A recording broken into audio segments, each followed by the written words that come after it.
அத்தியாயம் 19. கண்ணில்லை. நீல கருங்குழலை எடுத்து பெருமுடிப்பாக முடித்து அதன் மீது செண்பக மலரையும் சூடியிருந்த சோழமகள் மலரை முகரப்போன தன்னை வேண்டாம் என்று ஒரு சொல்லால் தடுத்து விடவே மலருக்கு அருகில் சென்ற இதயகுமாரன் முகத்தில் பேரதிர்ச்சியும் பெரிய ஏமாற்றமும் தெரியவே அதைக் கண்டு வாவியின் சிற்றலைகள் நந்தவனத்தின் பூங்காற்றினால் சிறிது அதிகமாகவே அசைக்க பெற்று பளிங்கு படிகளில் கழுக்கென்று தாக்கி நகைத்தன.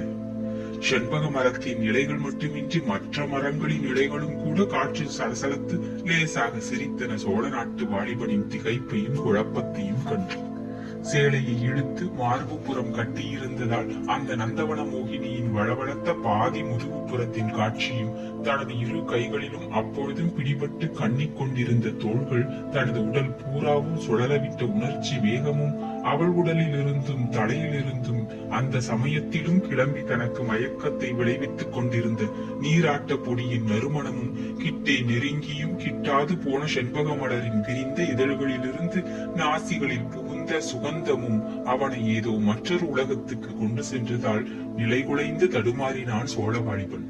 அவள் திறந்த முதுகின் இருபுறத்திலும் அவன் இரு கைகளும் பதிந்து கிடந்ததன் விளைவாகவும் அந்த கைகள் முதுகின் திறந்த கோடிகளில் பதிந்து விரல்கள் கவ்விய காரணத்தாலும் உணர்ச்சிகளின் புரட்சிக்கு இலக்கான அரச மகளும் சிறிது சங்கடத்துடன் அசைந்தாள். அப்படி அவள் அசைந்ததால் சிறிது அருகே வந்த அவள் பூவுடலை உற்று நோக்கிய இதயகுமாரன் அவள் கழுத்தில் நீராடிய பின்பும் அகலாத ஸ்தானப்பொடி தூள்களைக் கண்டு மலர் கழுத்துக்கும் மகரந்தம் உண்டு என்ற முடிவுக்கு வந்ததால் அந்த மகரந்தத்தையாவது அனுபவிக்க எண்ணி அவற்றுக்கு அருகே தன் முகத்தை கொண்டு போனான். இம்முறை அவள் எந்த ஆட்சேபனையும் கிளப்பாததால் கழுத்தில் லேசாக உதடுகளை புதைக்கவும் செய்தான். பின் அவன் இதழ்களை கழுத்திலிருந்து விலக்கி காதுக்கருகே கொண்டு போய் மெல்ல அரசகுமாரி என்று அழைத்தான். அந்த அழைப்புக்கு அந்த அரசகுமாரி பதிலேதும் சொல்லவில்லை என்றாலும் இதழ்களில் புன்முறுவலை மட்டும் படரவிட்டுக் கொண்டாள். அன்று பாதங்களை முத்தமிட்டு ஓடினார். இன்று சற்று அதிக தைரியம் வந்திருக்கிறது போலிருக்கிறது.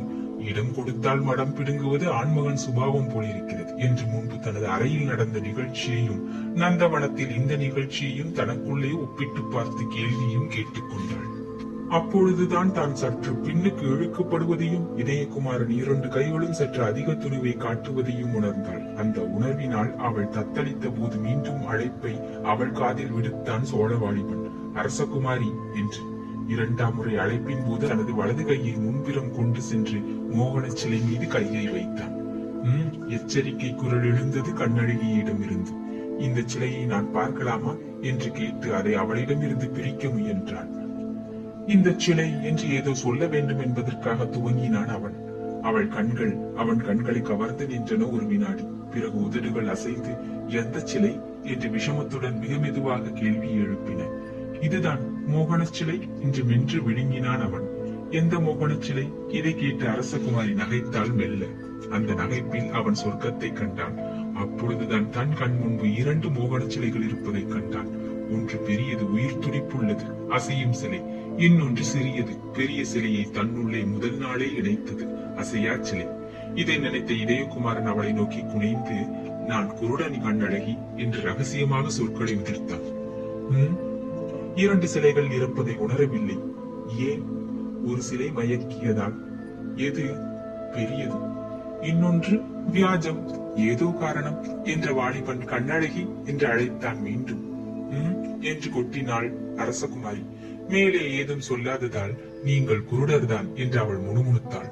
கண்ணழகி என்று அவனும் முணுமுணுத்தான். நாம் இருவருமே குருடர்கள், எதற்கோ கண்ணில்லை என்று சொல்வார்கள் என்று அவள் குரல் பலவீனமாயிருந்தது.